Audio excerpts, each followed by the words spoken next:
Hello guys, मैं हूं आपका नरेटर अमित और आपका स्वागत है मेरे channel E patron your internet buddy में। Recently comic con San Diego में मार्वल ने रिलीज किया है शी हल्क का ट्रेलर, जो कि 18 अगस्त को रिलीज होगी डिज्नी हॉटस्टार पे। और शी हल्क सीरीज का नया एपिसोड रिलीज होगा every Thursday of the week. और इस ट्रेलर का सबसे बड़ा रिवील था एबोमिनेशन का ह्यूमन फॉर्म एमिल ब्लॉन्स्की को दिखाना। इससे पहले भी मार्वल हमें एबोमिनेशन का कैमियो शैंग-ची में दिखा चुका है, पर शैंग-ची में पूरी तरह से एक्सप्लेन नहीं किया गया था कि एबोमिनेशन कौन है और वो वहां कैसे आया। और शी हल्क के ट्रेलर से हमें एबोमिनेशन के बारे में कुछ क्लैरिटी जरूर मिलती है, क्योंकि ट्रेलर में एबोमिनेशन के साथ साथ हमें वोंग को भी दिखाया गया है, जिससे ये कंफर्म हो गया है कि अब तक एमसीयू में दिखाए गए एबोमिनेशन के सारे वर्जन्स एक ही हैं, जिसने सबसे पहले इनक्रेडिबल हल्क 2008, फिर शैंग-ची और अब शी हल्क में अपीयरेंस दी है। ऑल्दो द इनक्रेडिबल हल्क में दिखाए गए एबोमिनेशन और शी हल्क और शैंग-ची में दिखाए गए एबोमिनेशन के डिजाइन्स में काफी सारे डिफरेंसेस हैं, बट ये एक ही कैरेक्टर है। इस वीडियो में मैं बात करूंगा एबोमिनेशन की MCU history and possible reason for design variation. तो आइए अब बिना किसी देरी के वीडियो को शुरू करते हैं। अब बात करते हैं एबोमिनेशन की कंप्लीट हिस्ट्री की। द इनक्रेडिबल हल्क में एबोमिनेशन एकेए एमिल ब्लॉन्स्की का रोल किया है एक्टर टिम रोथ ने, और शी हल्क के ट्रेलर में भी टिम रोथ को ही दिखाया गया है, जिससे ये तो कंफर्म हो गया है कि सारे एबोमिनेशन के वर्जन्स एक ही हैं। एमिल ब्लॉन्स्की रशिया में पैदा हुआ था और इंग्लैंड में ही पला बड़ा था। ब्लॉन्स्की ने रॉयल मरीन्स को ज्वाइन किया था और वहां जल्दी ही ब्लॉन्स्की को स्पेशल ऑप्स कमांडर की पोस्ट पर प्रमोट कर दिया गया था। द इनक्रेडिबल हल्क में थियोडस रोज को ब्रूस की लोकेशन ब्राजील में पता चलती है और वो उसे जल्दी से जल्दी पकड़ने के लिए एक स्पेशल ऑप्स की टीम को बनाता है, जिसमें ब्लॉन्स्की के बेहतरीन रिकॉर्ड की वजह से ब्लॉन्स्की को उस टीम की कमांड दी जाती है। रोज ने अपनी इस टीम को ब्रूस के हल्क होने के बारे में ब्रीफ नहीं किया था, पर जब ब्लॉन्स्की और उसकी टीम का सामना हल्क से होता है तो वो बुरी तरह हार जाते हैं। इसके बाद ब्लॉन्स्की रोज को कन्फ्रंट करता है और बोलता है कि हल्क को ऐसे नहीं हराया जा सकता। तब रोज उसे बताता है कि हल्क ही ब्रूस था, जिसके बाद ब्लॉन्स्की मन ही मन ब्रूस से जलने लग जाता है, क्योंकि उसका मानना था कि ब्रूस इतनी पावर डिजर्व नहीं करता। इतना कुछ जानने के बाद भी ब्लॉन्स्की हल्क को पकड़ने के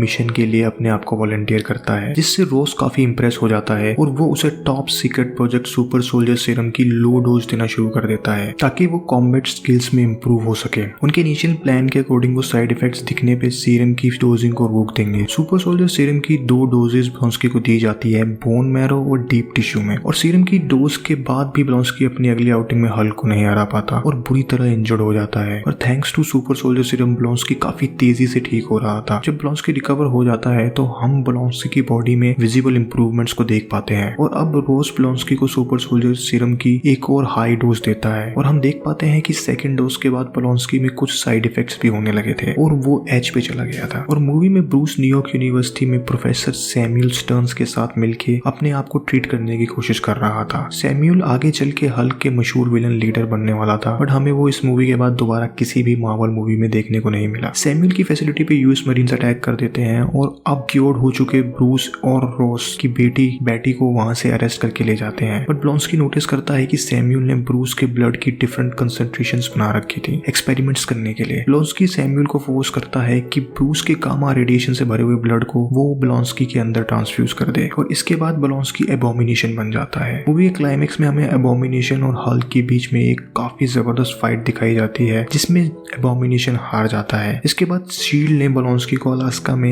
एक प्रिजन में कैद करके रखा हुआ था, और शील्ड के खत्म होने के बाद समहाउ ब्लॉन्स्की वोंग के साथ अंडरवर्ल्ड फाइट्स में पार्टिसिपेट कर रहा था, जो हमें शैंग-ची मूवी में देखने को मिला। अब बात करते हैं एबोमिनेशन के डिजाइन की वेरिएशन की, तो उसका काफी सेंसिबल आंसर हमें इनक्रेडिबल हल्क में ही मिलता है। सबसे पहला पॉइंट है ब्लॉन्स्की का एबोमिनेशन बनना बहुत डिफरेंट है ब्रूस के हल्क बनने से। ब्लॉन्स्की ने ब्रूस का डाइल्यूटेड ब्लड लिया था। अगर आप इस शॉट पे ध्यान देंगे तो आपको दिखेगा कि 14.56% कंसंट्रेटेड ब्लड ही ब्लॉन्स्की ने अपनी बॉडी में ट्रांसफ्यूज किया था। दूसरा ध्यान देने वाली बात यह है कि ब्लॉन्स्की ऑलरेडी सुपर सोल्जर सीरम की 2 डोजेस ले चुका था, और सेकेंड बड़ी डोज लेने के बाद ब्लॉन्स्की को साइड इफेक्ट्स होने लगे थे, जो कि काफी प्रोमिनेंट थे उसकी बोन डिफॉर्मिटीज में। और इसी कारण हो सकता है over time super soldier serum and Bruce के ब्लड के मिक्स ने एबोमिनेशन की फिजिकल अपीयरेंस को चेंज कर दिया हो। काफी हाई पॉसिबिलिटी इस बात की भी है कि मार्वल ने इनक्रेडिबल हल्क में एबोमिनेशन के डिजाइन को मिले क्रिटिसिज्म की वजह से एबोमिनेशन को डिजाइन को चेंज कर दिया हो। बट अगर हम कोई रीजन ढूंढना चाहें तो ऊपर दिए हुए रीजंस काफी रीजनेबल लगते हैं। एनीवेज शैंग-ची एंड शी हल्क में दिखाए गए एबोमिनेशन का डिजाइन कॉमिक्स से काफी क्लोज है। तो फ्रेंड्स, मुझे कमेंट में जरूर बताएं कि आपको एबोमिनेशन का कौन सा डिजाइन पसंद आया, और अगर आपको मेरी थ्योरी पसंद आई हो तो वीडियो को लाइक करना ना भूलें और चैनल को सब्सक्राइब कर लें ऐसी और भी इंटरेस्टिंग वीडियोस के लिए। That's it for the video. मैं मिलता हूं आपको अपनी अगली वीडियो में। तब तक के लिए आप अपना ख्याल रखें। बाय,